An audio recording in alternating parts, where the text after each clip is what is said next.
ada dua jenis mati, bukan matinya, tapi bagaimana persiapan untuk matinya. Nah, dari titik ini aku bisa menjelaskan apa yang terjadi setelah kita mati. Di dalam hadis, Rasul katakan gini, ada dua jenis orang meninggal. Ada orang baik, ada orang nggak baik. Begitu orang baik meninggal, kalau kita lihat orang yang lagi sakaratul maut, mereka biasanya ngeliatin ujung-ujung langit. Dan mungkin mereka ngeliat apa yang nggak kita lihat. Setidaknya itu terkonfirmasi dari hadisnya Rasulullah. Bagi orang-orang yang sakaratul maut, orang-orang yang baik, maka di ujung daripada langit-langit itu, mereka sudah melihat ada malaikat yang turun dari langit. Bawa kain kafan dari langit, berikut wewangian. Kemudian datang ke situ, terus kemudian nyambut nyawa mereka dengan enak. Menurut satu hadis dikatakan seperti nyambut rambut dari adonan roti, atau seperti netesnya air daripada tempat air minum. Mudah banget. Nah, setelah mereka diambil, mereka terus kemudian dipakaikan kafan dari surga tadi, lalu kemudian dikasih wewangian, terus mereka dibawa naik ke langit. Kata Rasulullah. Di setiap lapis langit ditanya, itu siapa? Kok wangi banget? Ini orang soleh. Naik lagi sampai atas, lalu kemudian Allah bilang, catat dia menjadi orang-orang baik dan tempatnya sudah di sini. Lihat previewnya. Udah lihat previewnya? Udah. Sekarang turun, balik lagi ke bumi. Karena kamu dari bumi, nanti kamu akan dibangkitkan di bumi juga.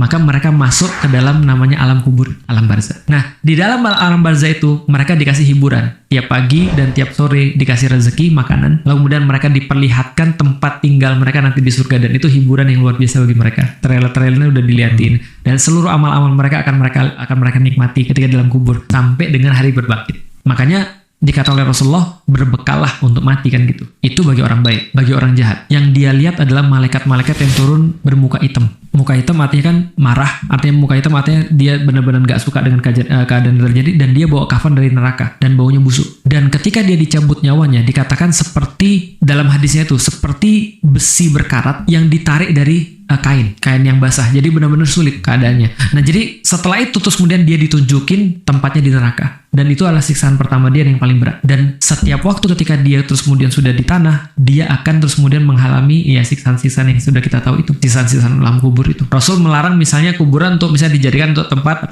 sholat, tempat ibadah dan segala macam. Tapi Rasul memperbolehkan orang-orang untuk datang ke kuburan mendoakan orang-orang di kuburan. Dan pernah satu waktu ketika Rasul lewat di sebuah tempat pemakaman, itu Rasul ngambil satu pelepah kurma lalu nancepin di situ. Kenapa ditanya? Kata Rasul, aku mendengar orang-orang lagi disiksa kubur. Gara-gara mereka kencing gak dibersihin. Maka mereka disiksa gara-gara itu. Nah, makanya aku berharap ketika aku menusukkan ini, maka selama itu belum kering, maka siksaan mereka diringankan. Dari situ menjadi sebuah dalil bagi orang untuk naburin bunga, atau nusukin pelepah dan segala macam. Intinya mendoakan yang ada di dalam kuburan. Karena orang di dalam kuburan tuh walaupun mereka berbeda dimensi dengan kita, tapi mereka dengar. Jadi dari hadis dikatakan bahwasanya mayit itu ketika diantarin ke alam kubur itu dengerin telapak kaki kita. Dan dia tahu ketika di atas itu ngapain. Makanya kita nggak boleh terlalu sedih ketika misalnya kerabat kita meninggal. Kenapa?